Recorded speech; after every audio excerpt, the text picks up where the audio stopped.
pagdating ng manunubos. Alay kay Birheng Mariang matamis na ina ng ating Diyos. Kay agang nagsigising, kay agang nananalangin, kay agang nagdiriwang sa hatid na kaligtasan.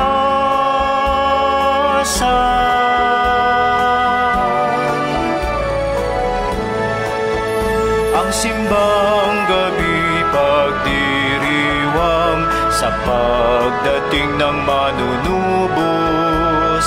Alay kay Birheng Mariang matamis na ina ng ating Diyos.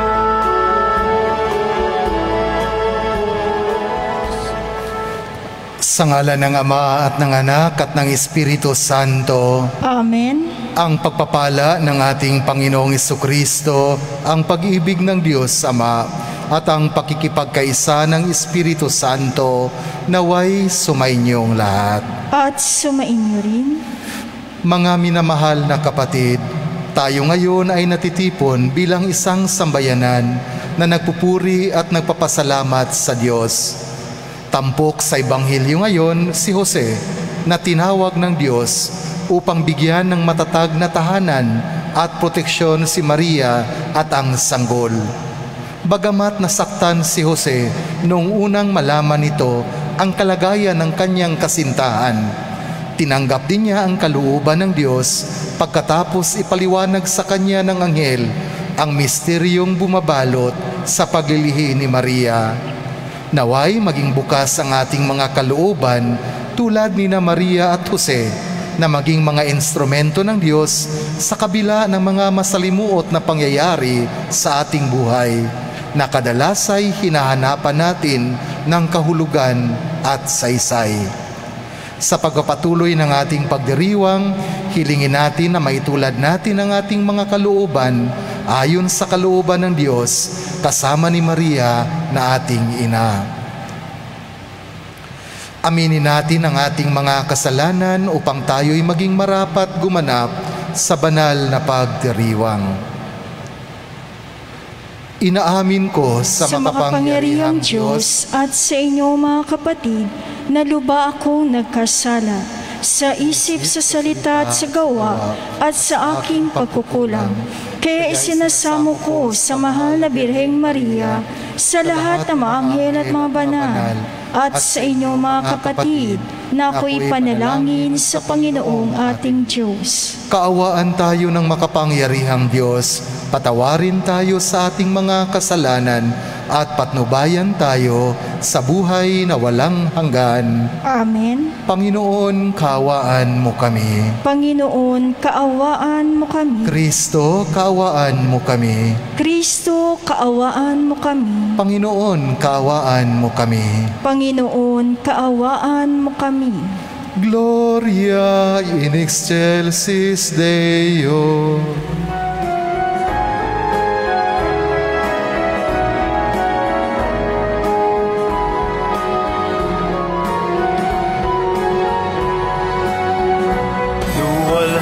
Sa Diyos sa kaitaasan, kaloob sa lupa ay kapayapaan.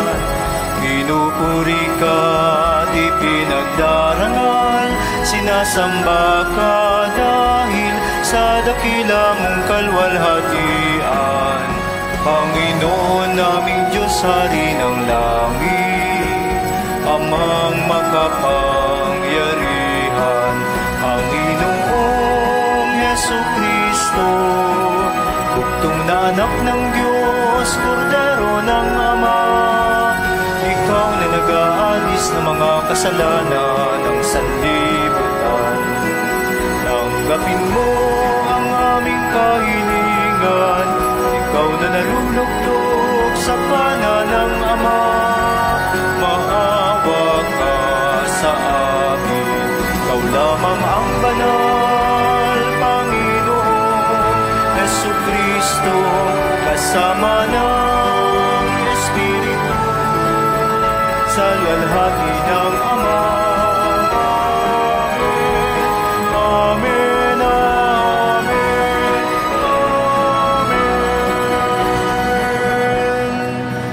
Manalangin tayo.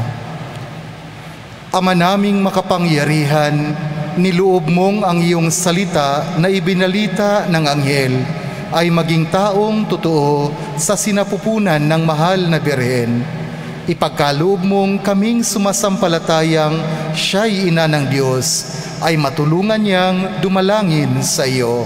Sa pamagitan ni Jesucristo, kasama ng Espiritu Santo, magpa sa walang hanggan. Amen.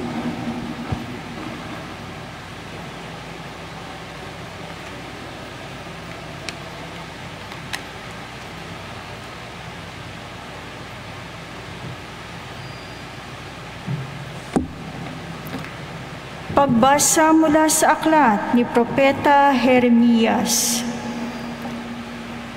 Nalalapit na ang araw, sabi ng Panginoon, na pasisibulin ko mula sa lahi ni David ang isang sangang matuwid, isang hari na buong karunungang maghahari. Paiiralin niya sa buong lupain ang batas at katarungan. Magiging matiwasay ang Huda sa panahon ng kanyang pamamahala, at ang Israel ay mapayapang mamumuhay. Ito ang pangalang itatawag sa kanya: ang Panginoon ay matuwid. Sinasabi ng Panginoon, darating nga ang panahon na ang mga tao'y di na manunumpa ng ganito. Nariya't buhay ang Panginoong nagpalaya sa Israel mula sa Ehipto. Sa halip, sasabihin nila, saksi ko ang Panginoon na nagpalaya sa mga Israelita mula sa lupain sa hilaga, at sa lahat ng lupain pinagtapunan ko sa kanila. Babalik sila sa sariling lupa at doon muling mamumuhay. Ang salita ng Diyos. Salamat sa Diyos.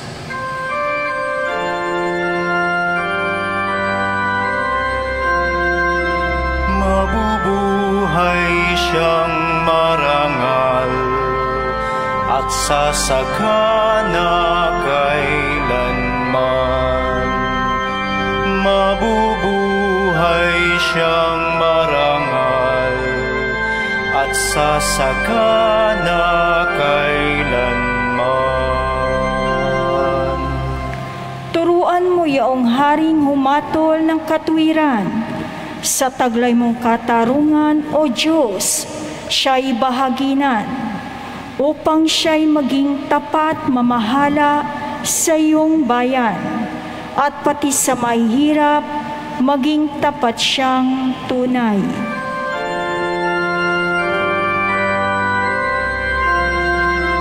Mabubuhay siyang marangal at sasagana kailanman.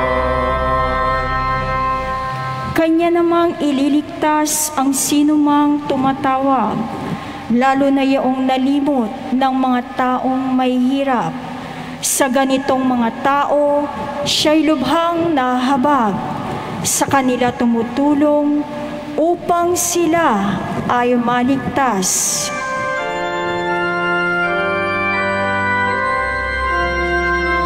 Mabubuhay siyang marangal at sasagana kailanman.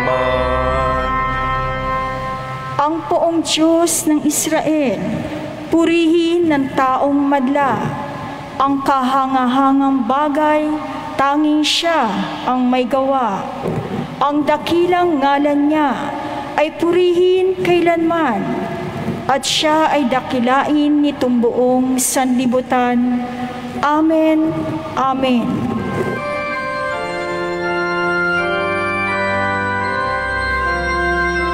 Mabubuhay siyang marangal at sasagana kailanman. mabubuhay siyang marangal at sasagana kailanman.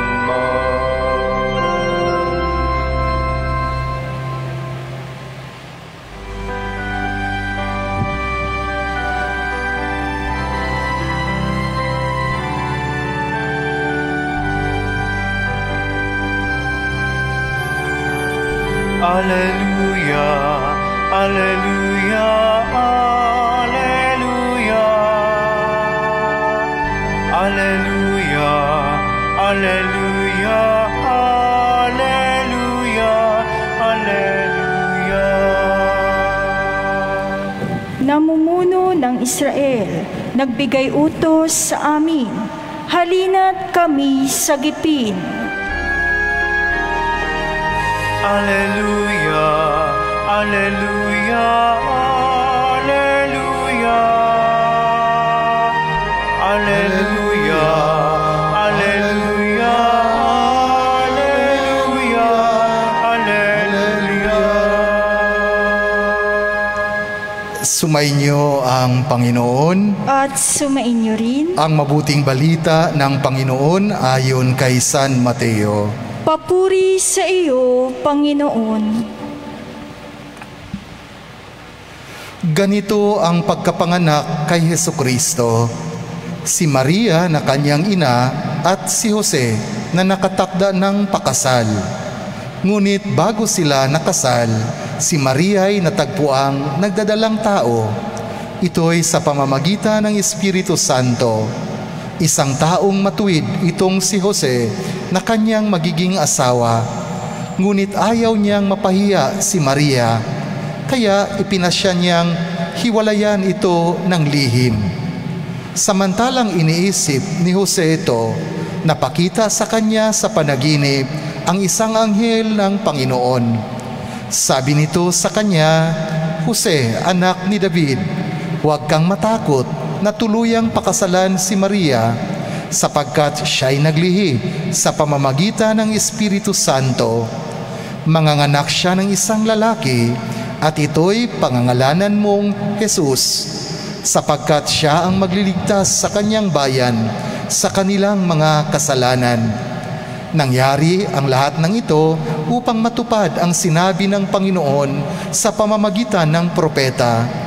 Maglilihi ang isang dalaga at manganganak ng isang lalaki, at tatawagin itong Emmanuel, ang kahulugay, kasama natin ang Diyos. Nang magising si Jose, sinunod niya ang utos ng anghel ng Panginoon.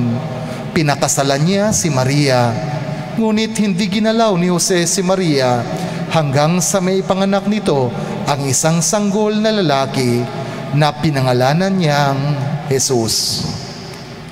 Mga kapatid, ang mabuting balita ng Panginoon. Pinupuri ka namin, Panginoong Hesukristo. Isang mapagpala at magandang gabi po sa ating lahat, mga kapatid. Sa mga nasa labas po ng ating simbahan at saan man po kayo naroroon sa ating mga tahanan, nakasubaybay po sa atin sa pamamagitan po ng social media account ng ating parokya. Isang mapagpala at magandang gabi buhat po dito sa dambana sa parokya ng Santo Niño de Tondo. Nalalaman ko po na marami po palang nakasubaybay kahit po sa ibang bansa. May isang taga Middle East nga, nag-message, sabi niya, mamayang gabi pupunta po ako ng Tondo. Akala ko kung uwi na siya, yun pala magsisimba po dito po sa ating simbahan. Kaya dahil po sa pandemya, kahit malayo po tayo, nagkakaisa pa rin po tayo sa banal na misa. Mga kapatid, tayo po ngayon ay nasa pangatlong gabi na ng ating pagsisimbang gabi. Sabi po ng iba, 3 out of 9. Kung kumpleto po kayong nakasimbang 3 na ang bagsak, 6 na lang ang susunod. Makumpleto na natin ang 9 na gabing pagsisimbang gabi. At ang focus po ng ating ebanghelyo sa gabing ito, walang iba kundi ang asawa ni Maria, the foster father of our Lord Jesus Christ, the guardian of our Redeemer, si San Jose. Mga kapatid, mamaya-maya atin pong tingnan ang pagkatao ni San Jose at sana atin pong matularan ang kanyang pagkatao. Pero itong mga mabuting pagkatao ni San Jose, ano po ang pundasyon? Bakit mabuti siyang tao? Dahil po sa tinatawag nating pinaka-basic na virtue na makikita po natin ngayon sa ebanghelyo natin sa gabing ito. Ano po itong basic na virtue ni San Jose? Walang iba, yung tinatawag ko pong kindness in thought. Kabutihan sa pag-iisip pa lang niya, naging mabuti na po siya. That's why naging mabuting tao siya, sapagkat sa pag-iisip pa lang niya ay mabuti na po siya. Ano po ang ibig kong sabihin nito, mga kapatid? Let me give you a background para po mas maintindihan and hopefully mas ma-appreciate po natin itong sinasabi kong kabutihan sa pag-iisip ni San Jose. Sinabi po dito na si Maria at si Jose nakatakdang pakasal. Ang word po nito sa Ingles, engaged. Alam po ninyo mga kapatid, sa kultura po ng mga Hudyo, pag engaged na po, pag nakatakda na po kayong pakasal, legally, kayo ay kasal na. Seremonyas na lang ng kasal ang kulang. Pero legally, kasal kayo, may dalawang bagay, technically, ang hindi nyo pwedeng gawin. Ano po itong dalawang bagay na hindi pwedeng gawin kapag engaged na ang magkasintahan? Una, bawal po silang magsiping. Pangalawa, bawal po silang titira sa isang bahay kapag wala pa pong seremonyas ng kasal. At sinabi po dito sa ating ebanghelyo, nakatakda silang pakasal.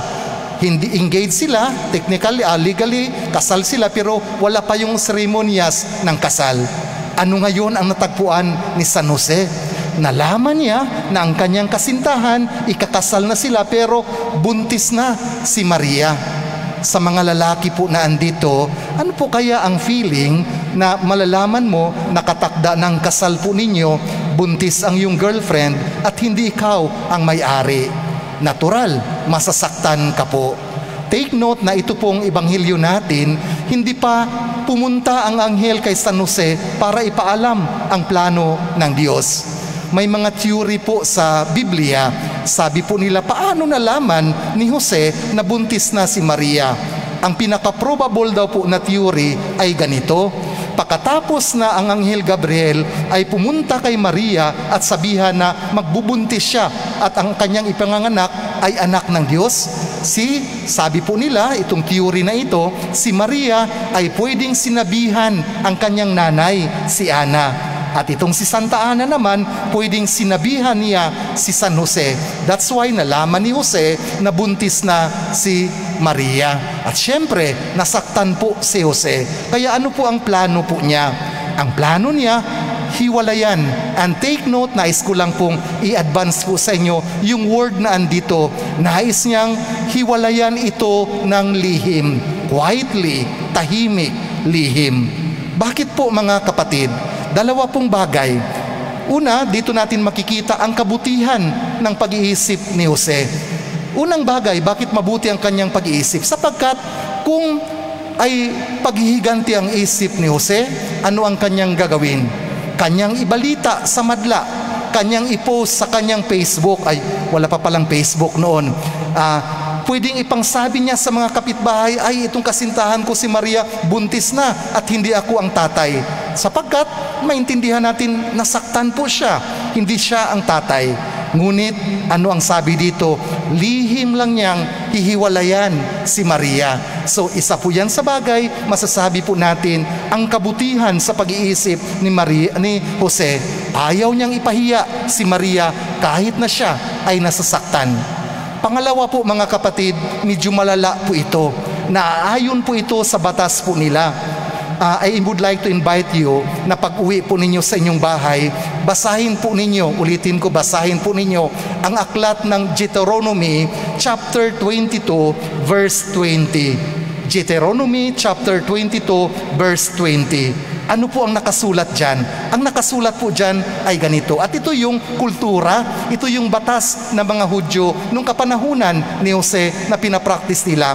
Nakasulat po dito na sinasabi, kapag ang babae ikakasal sa lalaki at natagpuan ng lalaki na hindi na birhen ang babae, ang punishment ay ganito.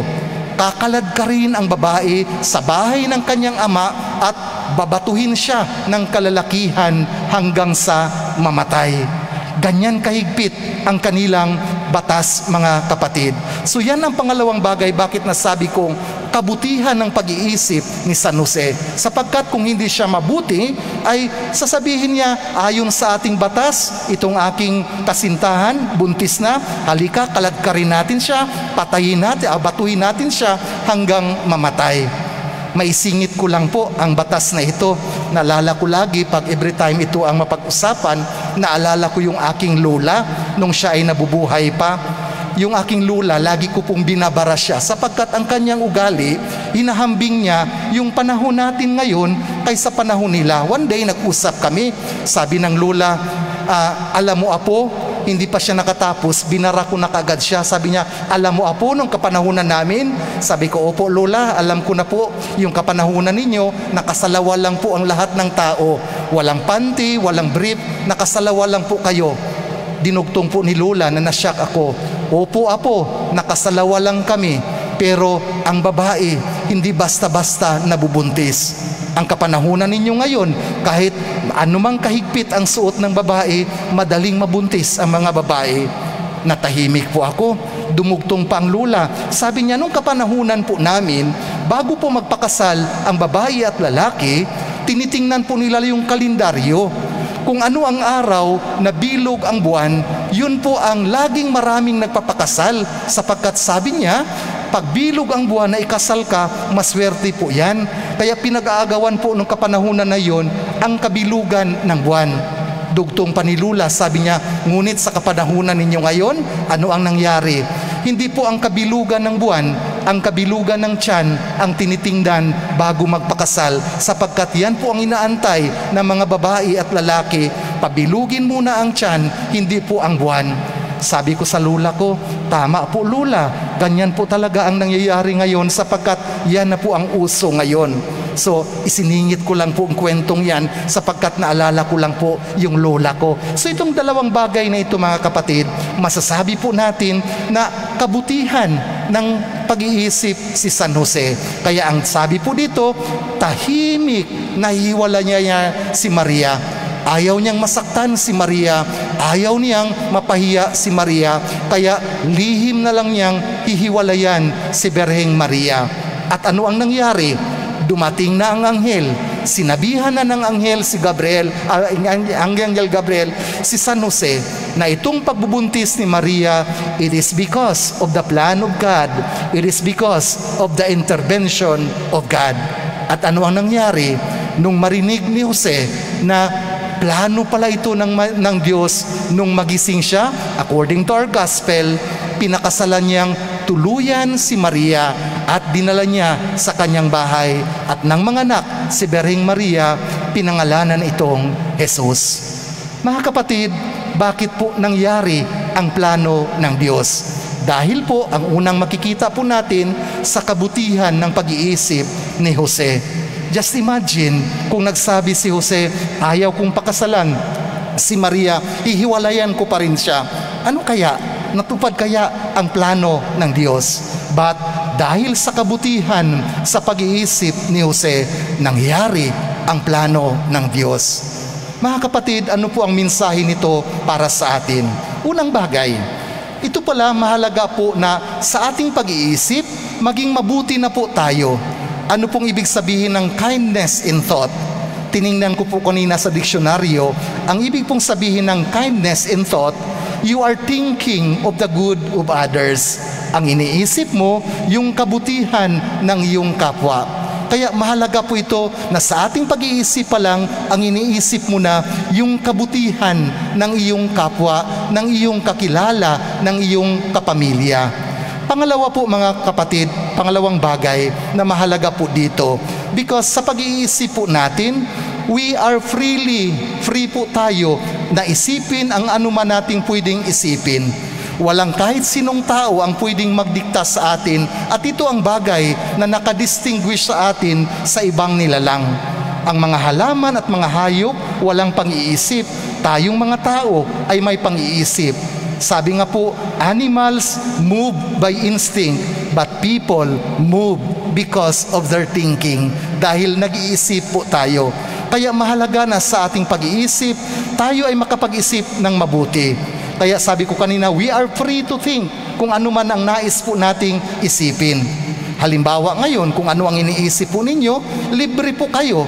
Hindi ko kayo madiktahan kung anong pwede ninyong isipin. Halimbawa, sasabihin ko man dito, ako ay pangit ako. Pero kung ang isipin po ninyo, kabaliktaran yan, gwapo ako, wala po akong magagawa. Sapagkat mas malinaw naman ang mata po ninyo kaysa akin. And so, yan po ang ibig sabihin na libre tayo mag-isip ng kung ano-anong bagay na iniisip po natin. Bakit mahalaga ang kabutihan ng pag-iisip, mga kapatid? Sapagkat kung mabuti ang ating pag-iisip, ano ang resulta niyan? Ang lalabas na ating salita ay mabuti rin. At kung mabuti ang ating salita, ang ating ginagawa ay nagiging mabuting gawa. Meanwhile, kung sa pag-iisip pa lang, hindi na mabuti ang ating pag-iisip, ano ang nangyayari?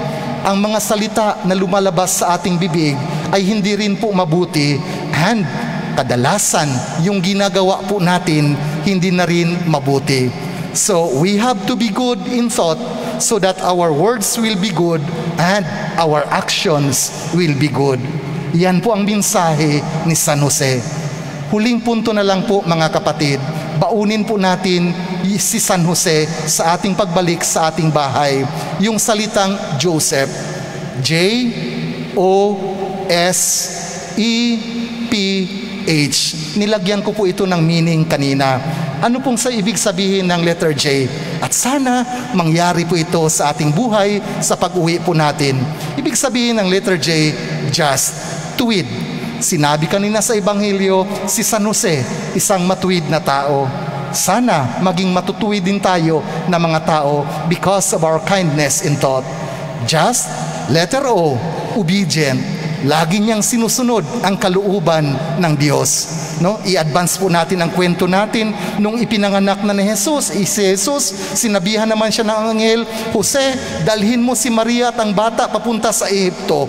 Alam niyo po ang distansya ng Israel sa Ehipto? Napakalayo po niyan. Bagong panganak si Maria. And that time, wala pa pong angkas, wala pa pong grab, maglalakad lang po sila. Pero hindi nagreklamo si Jose. Pagsabi ng anghel, danghil mo sila sa Ehipto, bumangon kaagad si Jose, naglakad, dinala ang kanyang mag-ina, papuntang Ehipto, walang reklamo. Obedient. Pangatlo, letter S, simplicity. Si San Jose, isang karpentero, walang masyadong gustong mangyayari sa buhay, kundi masundan ang kalooban ng Diyos. Ganyan po pala sa ating buhay, kung tayo ay simple lang, madali nating tanggapin ang kalooban ng Diyos. Letter S stands for simplicity. Letter E, enlightened. Ibig sabihin, ang salita ng Diyos sa pamamagitan ng anghel, ito po ang nagliliwanag sa buhay ni San Jose at laging sinusundan ang liwanag na dala ng Diyos. Letter E, enlightened. Letter P, patient. Pasensyoso po si San Jose.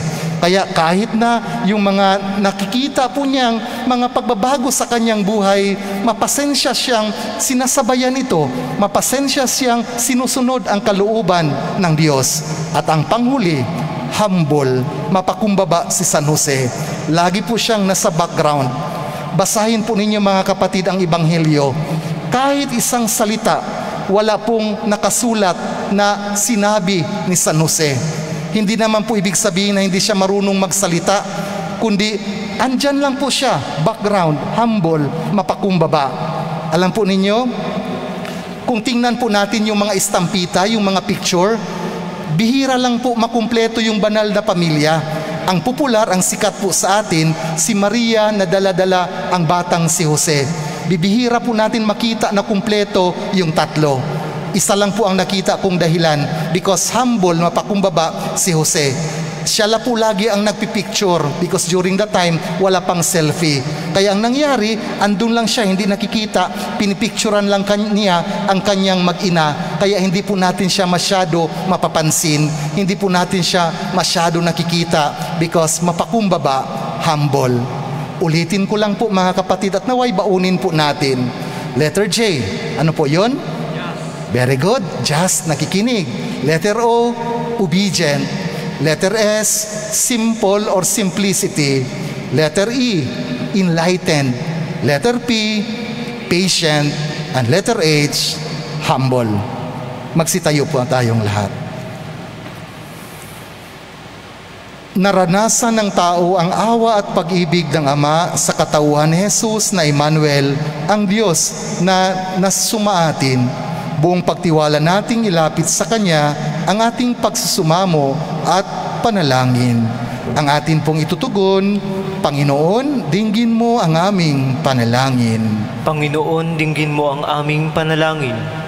Nawa ang mga pinuno ng simbahan at ng bayan ay manatiling matatag at nagtitiwala sa Panginoon sa kabila ng kahirapan at mga pagsubok.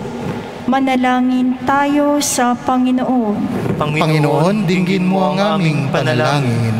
Nawa ang mga ama ng bawat pamilya ay maging katulad ni San Jose na matuwid, nangalaga kay Maria at naging bukas sa kalooban ng Diyos. Manalangin tayo sa Panginoon. Panginoon, dinggin mo ang aming panalangin. Nawa ang mga kabataan ay matuto sa halimbawang ipinakita ni Maria at Jose na kumilala kay Jesus bilang sentro ng kanilang buhay. Manalangin tayo sa Panginoon. Panginoon, dinggin mo ang aming panalangin. Nawa maibsa ng kalungkutan ng mga Pilipinong malayo sa kanilang tahanan at pamilya ngayong Pasko, sa tulong ng mga panalangin at pagmamahal ng kanilang mga mahal sa buhay. Manalangin tayo sa Panginoon. Panginoon, dinggin mo ang aming panalangin. Nawa sa pagsapit ng Pasko ay maranasan namin ang kapayapaan, pagkandili at kasiyahan na dulot ni Jesus, ang aming magliligtas at Emmanuel.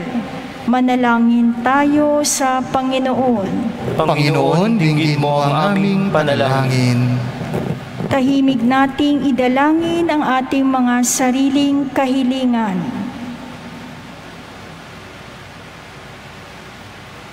Manalangin tayo sa Panginoon. Panginoon, dinggin mo ang aming panalangin.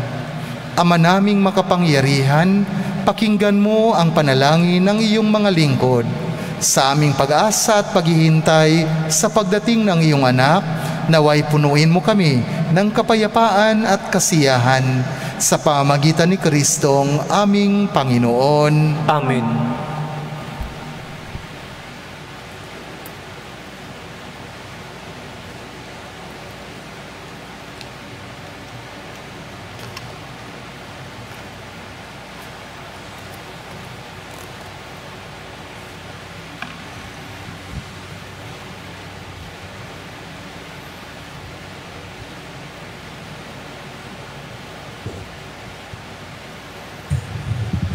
Kapuri-puri ka, Diyos Amang lumikha sa sanlibutan, sa iyong kagandahang loob. Narito ang aming maialay mula sa lupa at bunga ng aming paggawa, ang tinapay na ito, para maging pagkaing nagbibigay buhay. Kapuri-puri ang poong may kapal, ngayon at kailanman.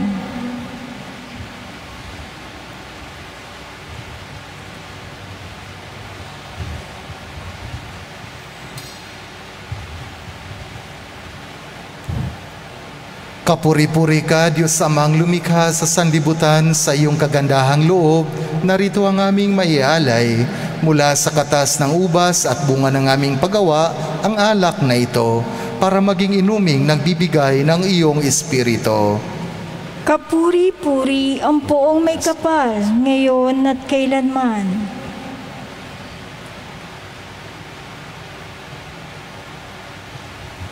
Manalangin kayo mga kapatid upang ang paghahain natin ay kalugdan ng Diyos Amang makapangyarihan.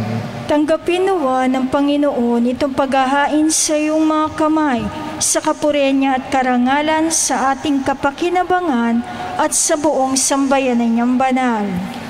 Ama naming lumikha, ang mga alay naming nakahain sa iyong dambana ay pabanalinawa ng paglukob ng banal na Espiritu na pumuspo sa sinapupunan ng mahal na Birheng Maria upang magdalang tao at magsilang sa iyong anak na siyang namamagitan magpa sa walang hanggan. Amen. Sumainyo ang Panginoon. At sumainyo rin.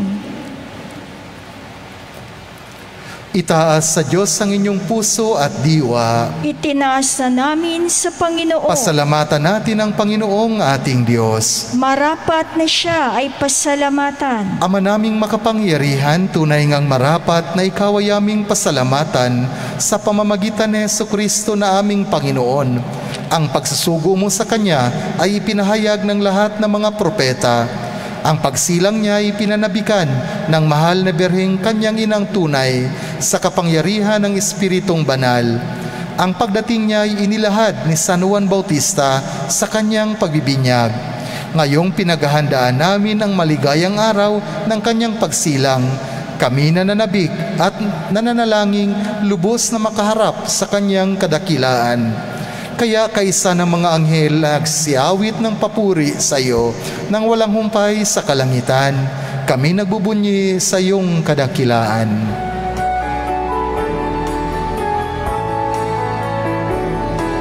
Santo, Santo, Santo, Panginoong Diyos na makapangyarihan, napupuno ang langit at lupa ng kaluwalhatian mo.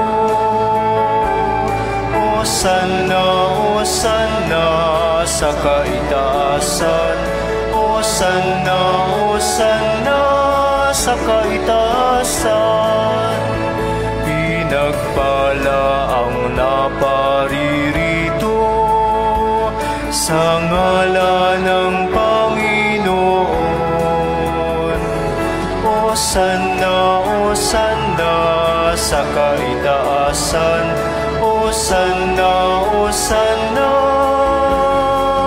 sa kaitaasan.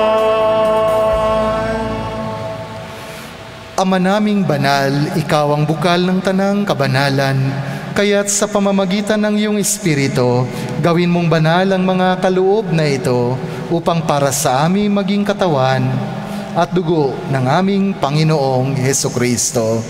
Bago niya pinagtiis ang kusang loob na maging handog, hinawakan niya ang tinapay, pinasalamatan kanya, pinaghati-hati niya yon, iniabot sa kanyang mga alagad at sinabi, "Tanggapin ninyong lahat ito at kanin. Ito ang aking katawan na ihahandog para sa inyo."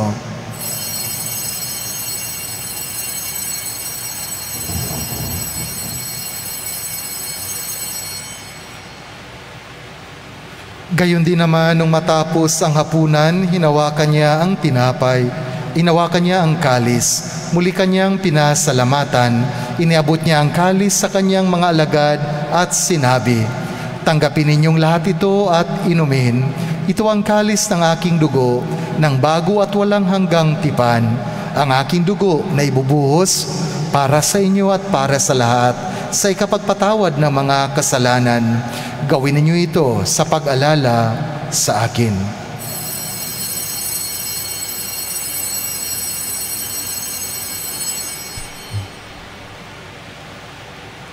Ipagbunyi po natin ang misteryo ng ating pananampalataya.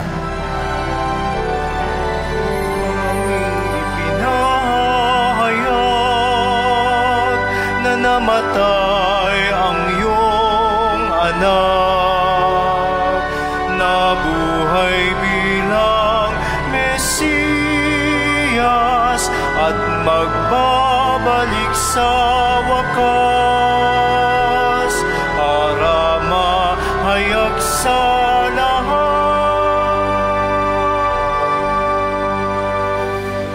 Ama, ginagawa namin ngayon ang pag-alala sa pagkamatay at muling pagkabuhay ng iyong anak. Kaya't iniaalay namin sa iyo ang tinapay na nagbibigay buhay at ang kalis na nagkakaloob ng kaligtasan. Kami nagpapasalamat dahil kami yung minarapat na tumayo sa harap mo para maglingkod sa iyo. Isinasamo namin kaming magsasalo-salo sa katawan at dugo ni Kristo ay mabuklod sa pagkakaisa sa pamamagitan ng Espiritu Santo. Ama, lingapin mo ang iyong simbahang laganap sa buong daigdig.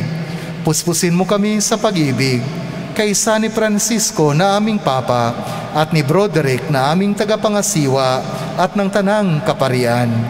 Alalahanin mo rin ang mga kapatid naming nahimlay nang may pag-asang sila'y muling mabubuhay, gayon din ang lahat ng mga pumanaw. Kaawaan mo sila at patuloyin sa iyong kaliwanagan. Kaawaan mo at pagindapatin kaming lahat na makasalo sa iyong buhay na walang wakas, kaysa ng mahal na Birheng Maria na ina ng Diyos, ng kanyang kabiyak ng puso, si San Jose, kaysa ng mga apostol at ng lahat ng mga banal na namuhay dito sa daigdig ng kalugod-lugod sa iyo. May pagdiwang nawa namin ang pagpupuri sa ikararangal mo sa pamamagitan ng iyong anak na aming Panginoong Hesukristo. Sa pamamagitan ni Kristo, kasama niya at sa Kanya, ang lahat ng parangal at papuri ay sa iyo, Diyos Amang makapangyarihan, kasama ng Espiritu Santo, magpa sa walang hanggan.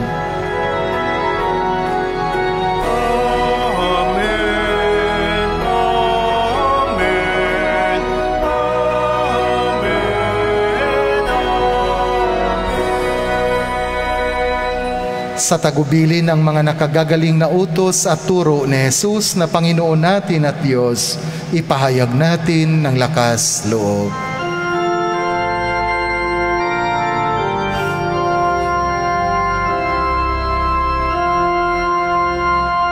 Ama namin, sumasalangit ka, sambahin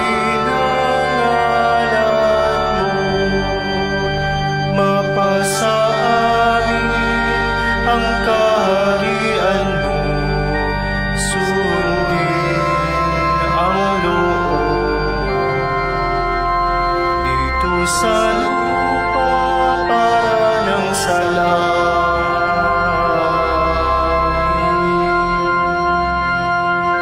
Bigyan mo kami ngayon ng aming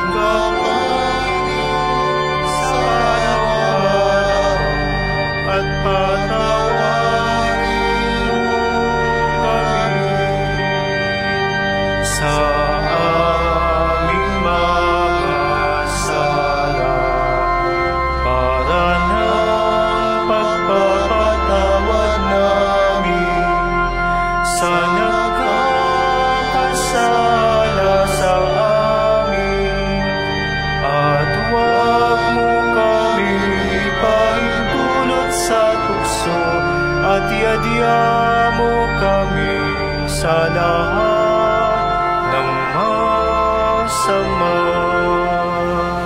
Hinihiling nami kami iadya sa lahat ng masama, pagkalooban ng kapayapaan na araw-araw, iligtas sa kasalanan at ilayo sa lahat ng kapahamakan, samantalang aming pinanabikan ang dakilang araw ng pagpapahayag ng tagapagligtas naming si Hesukristo.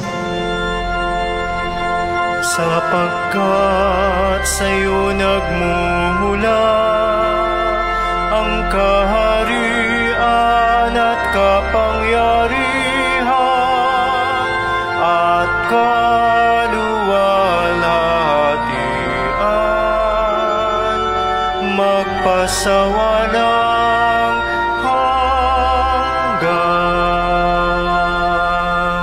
Panginoong Hesukristo, sinabi mo sa iyong mga apostol, kapayapaan ang iniiwan ko sa inyo, ang aking kapayapaan ang ibinibigay ko sa inyo. Tunghayan mo ang aming pananampalataya at huwag ang aming mga pagkakasala. Pagkalooban mo kami ng kapayapaan at pagkakaisa ayon sa iyong kalooban, kasama ng Espiritu Santo, magpasawalang hanggan. Amen. Ang kapayapaan ng Panginoon ay laging sumainyo. At sumainyo rin. Mga kapatid, magbigayan po tayo ng kapayapaan sa isa't isa.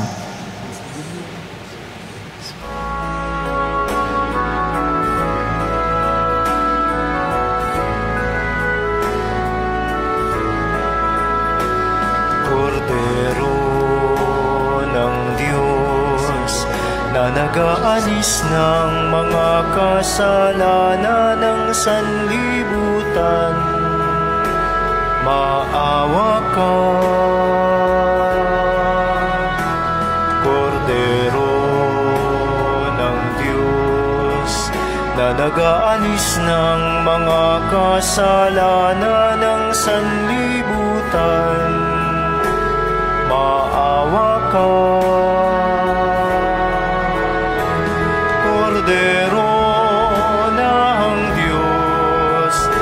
Nag-aalis ng mga kasalanan, ipagkaloob mo sa amin ang kapayapaan.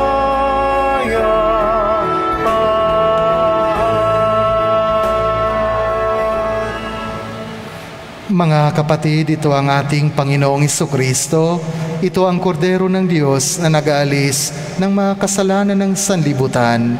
Mapapalad ang mga inanyayahan sa kanyang piging. Panginoon, hindi ako karapat-dapat na magpatuloy sa iyo, ngunit sa isang salita mo lamang ay gagaling na ako.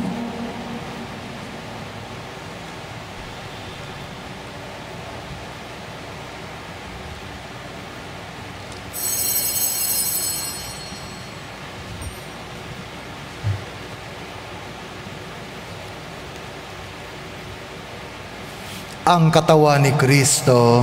Amen.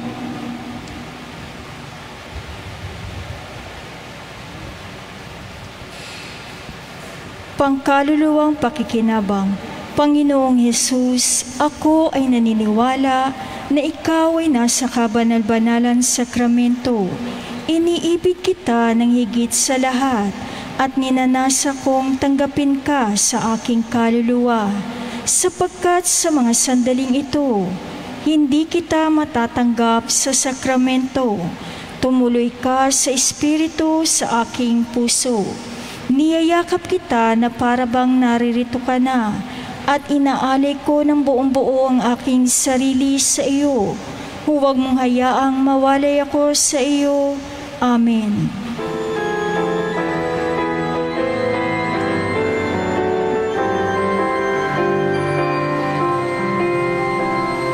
Balang araw ang liwanag, matatanaw ng bulag, ang kagandahan ng umaga, pagmamasdan sa tuwina. Alleluia, Alleluia. Narito ng manunubos, luwalhati ng Diyos. Balang araw mumutawi sa bibig ng mga pipi, pasasalamat at papuri, awit ng luwalhati. Alleluia, Alleluia. Narito ng manunubos, luwalhati ng Diyos. Balang araw tatakbo ang pilay at ang lungkot, magsasayaw sa kagalakan, iindak sa katuwaan. Balang araw ang liwanag,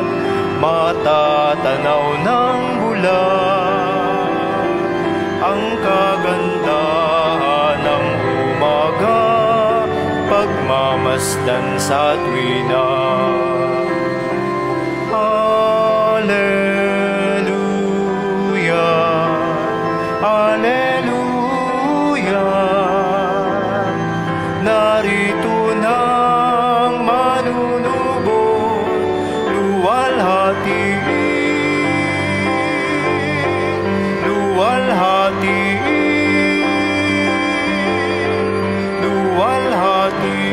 ng Diyos.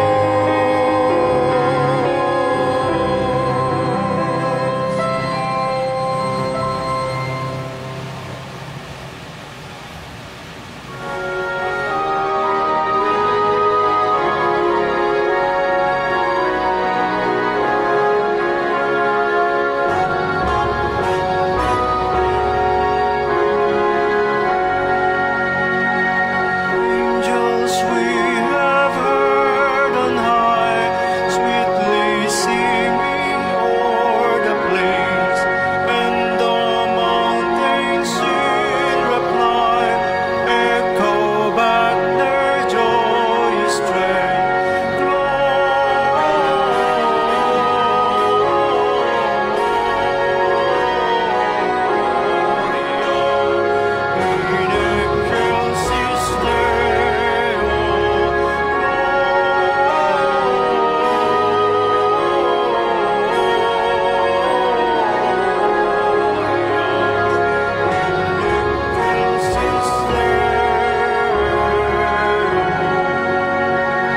Shepherds, why this jubilee?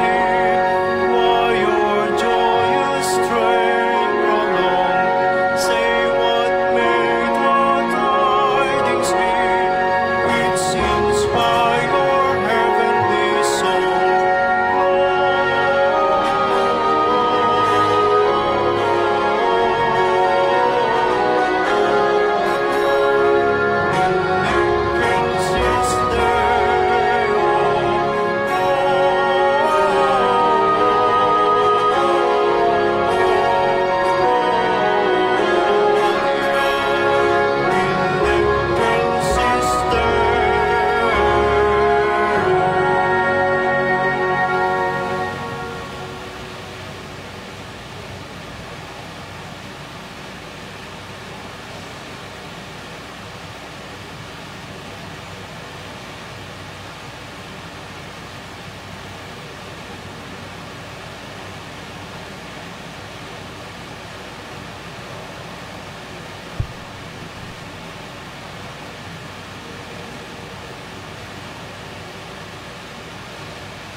Manalangin tayo.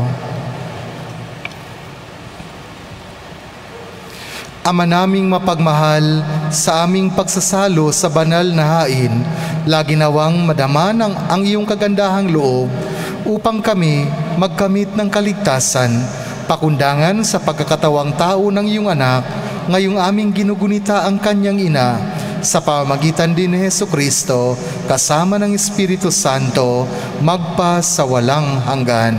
Amen. Magsiupo po ang lahat para sa patalastas. Ito po ang mahalagang paalaalas para sa maayos at ligtas na pakikilahok sa mga dadalo sa misa ng simbang gabi. Hindi papayagang pumasok ang mga magulang na may dalang bata. Ang makakapasok lamang ay ang nasa edad 18 hanggang 65. Magdala po kayo ng sariling alcohol, ballpen at payo para sa mga nasa labas at panatilihin magsuot ng face mask at face shield. Igalang ang mga nagpapatupad ng health protocols, ang mga pulis, mga volunteer marshals at barangay tanod. Maraming salamat po. Magsitayo na po ang lahat. Sumainyo ang Panginoon. At sumainyo rin. Iyuko po ninyo ang inyong ulo habang iginagawad ang pagbabasbas. Ang makapangyarihang Diyos Ama ng bugtong na anak na naparito na noon at hinihintay nating bumalik ngayon ay siya nawang magpabanal sa inyo, pakundangan sa liwanag ng kanyang pagdating, at siya rin nawang pumuspos sa inyo sa pagpapala ngayon at magpas sa walang hanggan. Amen. Patataginawan niya kayo sa pananampalataya, paligayahin sa pag-asa, at pakilusin sa pag-ibig na puspos ng sigla, ngayon at magpas sa walang hanggan. Amen. Kayong nagagalak sa pagdating ng nagkatawang taong manunubos, ay puspusinawan niya ng gantimpalang buhay na di matatapos kapag siya'y dumating na may kadakilaang lubos, magpas sa walang hanggan. Amen. At pagpalain kayo ng makapangyarihang Diyos, ang Ama at ng Anak at ng Espiritu Santo. Amen. Humayo kayong taglay ang kapayapaan upang ang Panginoon ay mahalin at paglingkuran. Salamat sa Diyos. O mga kasama, halina, halina, mag-alay ng panalangin at dalawin, halina, halina, ang sanggol ng Inang Birhen. Maghanda-handa sa pagdiriwang ating gagawin at sikapin din mapagmahal ang damdamin natin, at lahat tayo ay dapat magdasal ng mataimtim nang tayo'y pagpalain. O mga kasama, halina, halina, mag-alay ng panalangin at dalawin, halina, halina, ang sanggol ng Inang Birhen.